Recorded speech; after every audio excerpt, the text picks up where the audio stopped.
Hello friends, welcome back. I am Jason, and I did a bad thing. Last week, I was out by the fire pit over by the creek.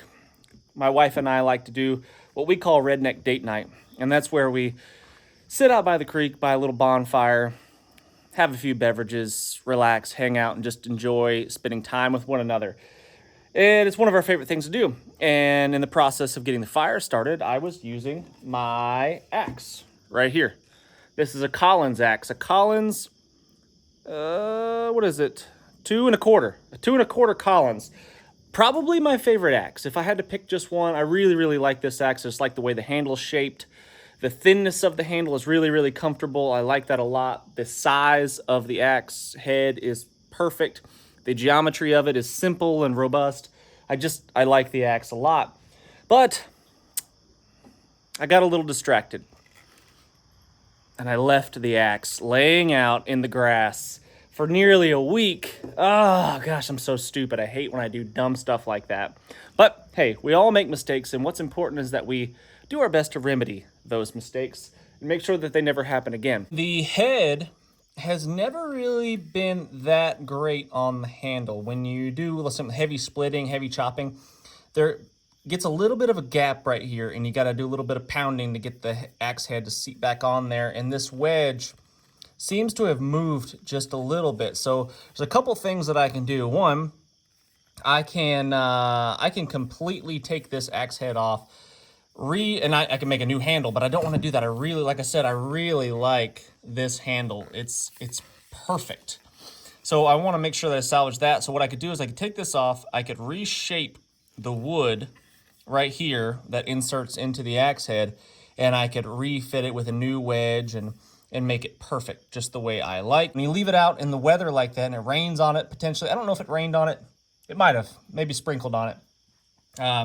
It's gonna get wet, and that wood, regardless of how much oil you've treated the handle with, it's gonna get some moisture in there, and that's gonna cause it to swell up and then shrink up and swell up and shrink up during the drying process, and that could potentially make this thing kind of loose and wonky. We don't want that at all.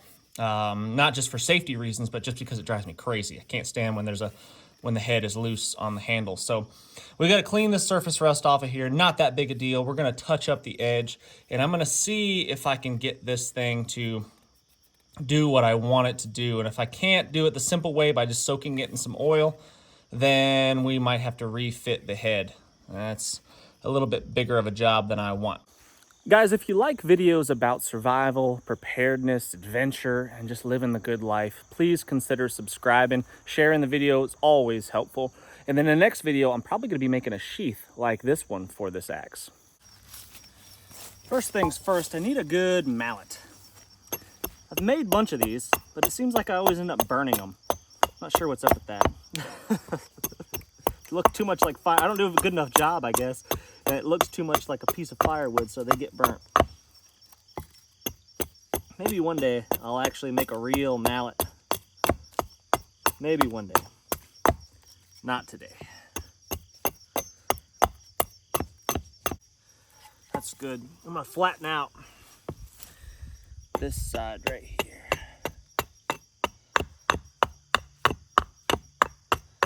So the first thing that I'm gonna do is I'm gonna try to get this head seated on there as far as I can get it. So I'm gonna whack the crap out of it. And I just kind of hold it in my hand like this, really loose, right? Very loose, so it'll slide through my hand when I whack it, because I'm driving the handle into the axe head. You can do this. I mean, I'll also do that. I mean, I'll just give it a tap like that. But this seems to actually work a little bit better when I do it this way.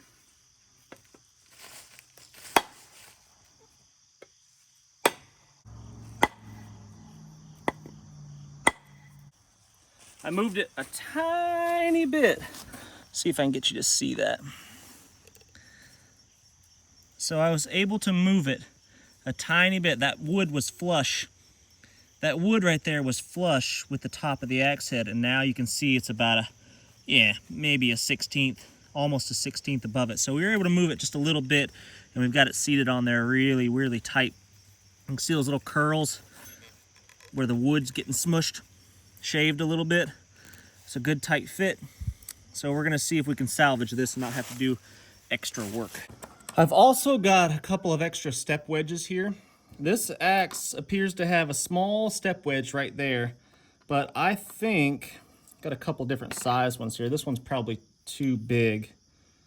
Yeah, I could make it smaller, but we're not going to. I think I'm gonna try to drive this step wedge in there, right in front of that one. And we'll see if we can get that thing to squeeze up just a little bit tighter and stop moving around on us.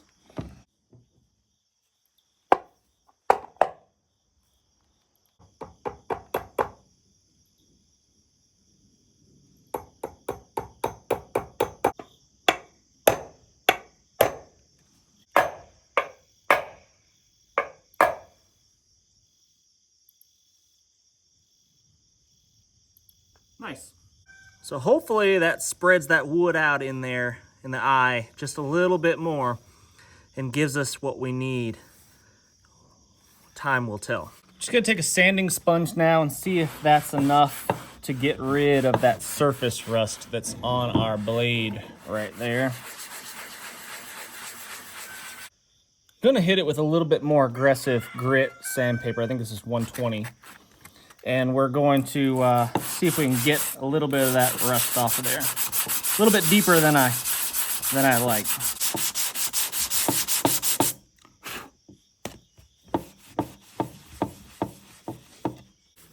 All right, that's pretty good right there. I'm happy with that. The bulk of the surface rust.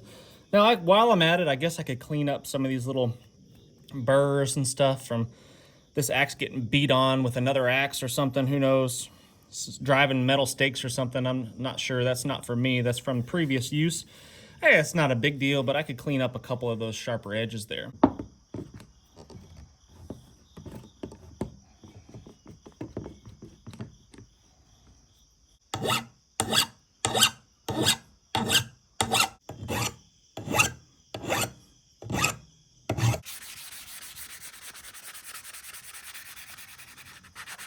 All right, I think we've got her looking pretty dang good. Cleaned up those rough burrs, at least knocked off the sharp edges of them. Got most of the surface rust off, cleaned up our handle, drove in the step wedge, so hopefully it's a little bit tighter fit and won't work loose on us. Now we can touch up the edge. It's pretty sharp as is, but we could always touch up our edge just a little bit. And then I think what I'm gonna do is I'm gonna soak this axe head in linseed oil, and hopefully it will soak up a whole bunch of oil and swell up the wood and make it really nice and tight. This was my great grandpa's little box right here. He kept little doodads and tidbits and stuff on his workbench, just like I do. So I'm keeping it rolling. I had to put a little tape that the back of the plastic right here ripped and broke off. I think my kids might have been abusing that, but anyway, I put a little tape on there and it still works. But to sharpen up our axe, I'm gonna use my diamond stones. This is the same process I use to sharpen just about everything. I've got a coarse grit diamond stone and a fine grit diamond stone. Let me see what they are. I can't quite remember. 600 and I think it's 12. 6 and 12. Ultra sharp. These work quite well. I do like these.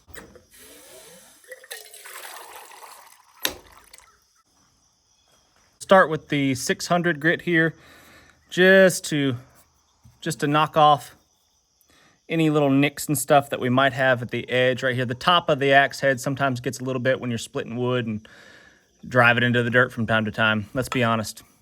I use and abuse my stuff, so it happens. Anyway, a little bit of water on my diamond stone. Doesn't take much. And then all I do, just like I would with any other blade, I take my stone to the blade and I keep the blade relatively still, and I do small circles with my stone. Just like that, just monitoring the angle in which I'm sharpening. You can see the gap between, hopefully you can, maybe. Can you see the gap between the edge of the blade, the sharp edge of the blade and the stone? I roll it until that gap gets closed up. Right there, and that's the angle that I want to maintain. And I'll just do small circles Occasionally getting my stone wet again. The only reason to wet the stone really is just to keep the particulates of the metal clogging up the pores of the stone and then rendering it not useful anymore.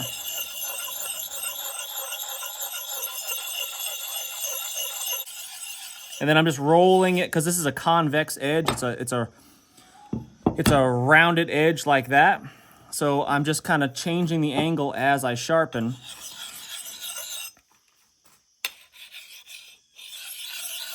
Like that, to keep that convex edge going, that rounded edge. It's a very durable edge. Gets the job done. And I'll sharpen equal amounts on both sides.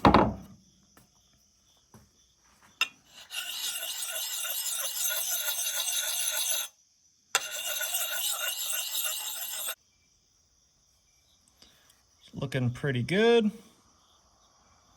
Just check for any spots that I might have missed. Does it scratch my thumbnail, scrape my thumbnail? Yep, all the way across. And that's really all it needs right there to be a functioning axe. It's sharp enough right there. Probably not quite razor sharp, but let's check. Oh, it is. It is actually hair shaving sharp. I don't know if you can see that on camera, but that is hair shaving sharp as is. But what I'll do, just for fun, is I'll take this 1200 grit diamond stone and I'll hit it just a lick, just a little bit.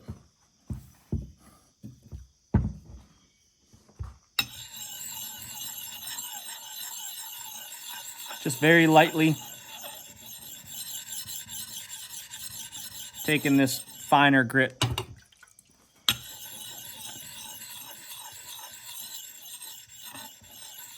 Oh man, that's gonna be really sharp. Scary sharp.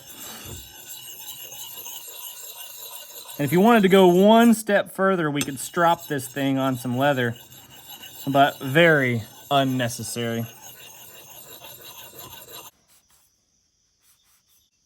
Woo!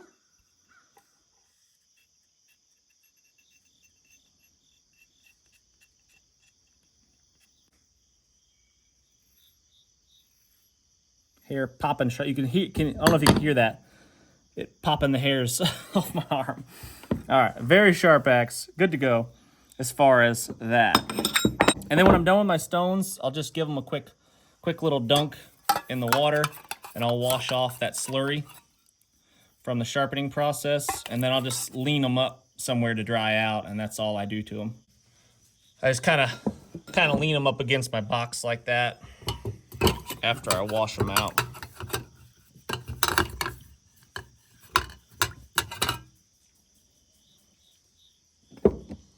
And they'll dry just like that. Handle is perfect. That's what, I mean, I like the axe head, don't get me wrong, but the handle, I mean, that's probably why I like this axe the most. The thinness of the handle, the shape of it, the contour of it, I like it. Man, this thing is perfect. I don't know if this is the original handle that came with the axe or not.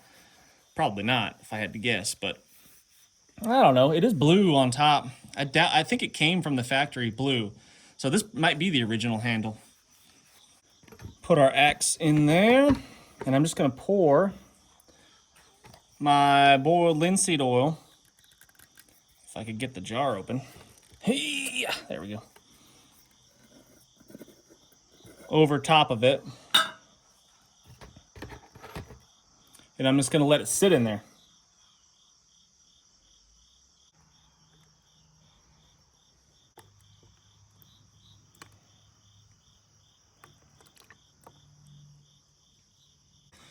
And now I'm just gonna let it sit in the oil, and I'll occasionally slosh it around and get some back up on the top right there. If I had a little bit smaller, narrower container, I thought about using an old like 4-quart, 5-quart oil jug.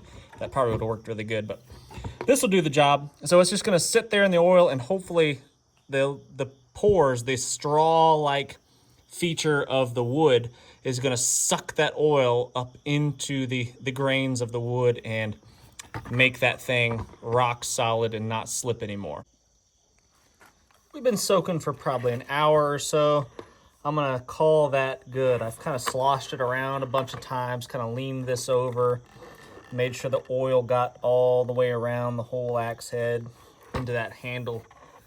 And now I'm just gonna let that drip dry for a few minutes. And then we'll oil up the handle. The fresh coat of linseed oil with just whatever's remaining there probably is all I need to do. And then Bob's your uncle. Just a really light coat. There's been multiple coats of oil on this handle. Might have sanded off a little bit of it, but not much when I was cleaning it up, because just lightly sanded it to get rid of any little burrs, splinters, and stuff that I've got on there from using it.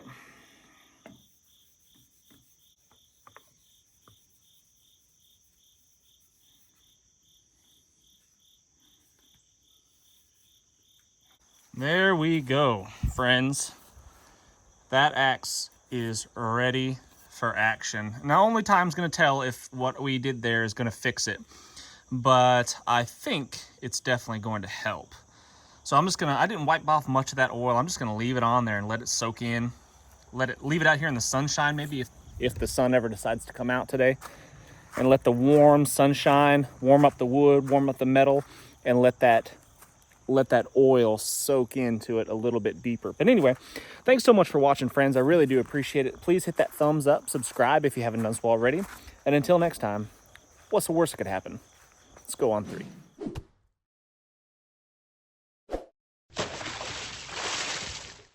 Land of Land, your trusted source for extraordinary vacant land across America that expresses your unique, special passions while diversifying your investment portfolio and hedging against runaway inflation. Imagine the thrill and prestige of land ownership, owning a piece of America, making the best investment on earth as simple as an online purchase.